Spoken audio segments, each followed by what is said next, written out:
पक्के मकानों बनाने के लिए एनओसी तक नहीं दिया। अध्यक्ष महोदय, इन्होंने वादा किया था कि हम दिल्ली के 351 सड़कों को रेजिडेंशियल की जगह पर कमर्शियल परमिशन देंगे।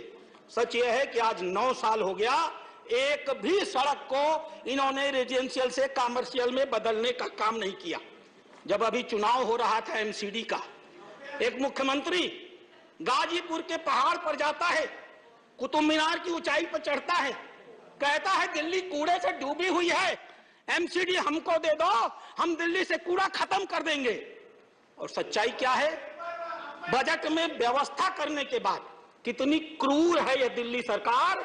इसने अपने ही एमसीडी के लोगों से कहा हमने बजट में व्यवस्था की होगी, लेकिन जो व्यवस्था 850 रुपए करोड़ की कूड़े को हटाने के लिए की है वो हम तुमको नहीं देंगे। अपने ही सरकार को इन्होंने पैसा नहीं दिया। अध्यक्ष महोदय, इन्होंने कहा था कि दिल्ली में व्यापारिक विस्तार करने के लिए हम झोपड़ी और हम ट्रेड फेयर लगाने का काम करेंगे। दिल्ली के व्यापारी आज भी इंतजार कर रहे हैं कि दिल्ली में कोई ट्रेड फेयर लगाने का काम ये लोग कर सकें। इन्होंने कहा था कि हम दिल्ली की यातायात व्यवस्था को बेहतर करने के लिए रैपिड रेल ट्रांजिट सिस्टम लाएंगे। 700 करोड़ रुपया खर्च करना था। अभी सुप्रीम कोर्ट ने कहा विज्ञापन पर 1100 करोड़ खर्च करने वाली ये सरकार दिल्ली के यातायात पर 700 करोड़ रुपए तक नहीं खर्च कर पाई। अध्यक्ष महोदय, इन्होंने इस प्रकार से दिल्ली के लोगों को धोखा दिया तो किया क्या?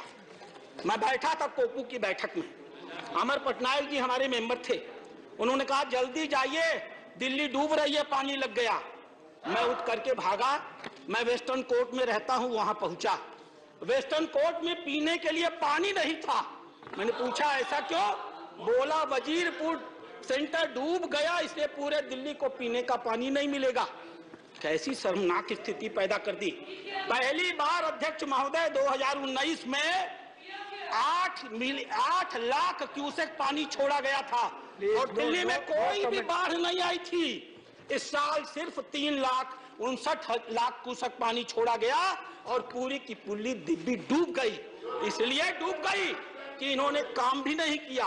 2 साल तक सिंचाई विभाग की बोर्ड की इन्होंने बैठक नहीं की। बैठक की डेट तय की, दिल्ली ने मुख्यमंत्री ने आने का वादा किया, मुख्यमंत्री गायब हो गया।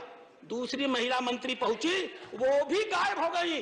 आज तक इन्होंने दिल्ली को यमुना के बाढ़ से रोकने के लिए 9 साल की सरकार हो गई, किसी प्रकार की कोई व्यवस्था नहीं की। इन्होंने किया क्या? परिवहन बस घोटाला किया। इन्होंने किया क्या?